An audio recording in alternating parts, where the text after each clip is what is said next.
Ibu, kakak nak mandi tapi ubat gigi habis. Ayolah, ibu tahu apa ubat gigi habis dah. Ni ibu dah beli siap-siap dah. Ibu beli secara online je. Kita orang memang suka pakai ubat gigi daripada Zaitun ni. Kalau Zaitun ni daripada masa ibu kecil pun masih ada Zaitun tau. Bukan masa kecil ada Zaitun, memang daripada kecil lagi Zaitun ni wujud. Till now ibu dah, orang kata dah membesar anak pula pakai Zaitun ni. Ibu memang pilih yang orang kata apa, yang kita guna tanpa was-was. Daripada Zaitun ni lah. So dekat sini pakai yang kecil ni ibu nak bagi kakak pakai untuk travel. So travel kita pun dah ada ubat gigi. Yang ni ibu ambil yang aloe vera punya. Nampak ni? Ni aloe vera. So kita buka lah, kita buka, kita bagi baru gigi. Baru gigi Zaitun. Ni ibu punya lah ni. Ke ayah punya ke? Ni ibu punya lah.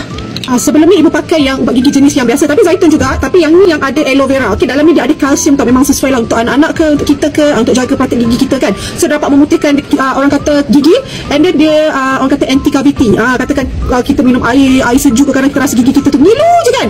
Kita makan gula-gula, kita makan coklat ke ngilu je kan. So korang boleh dapatkan yang Zaitun punya ni.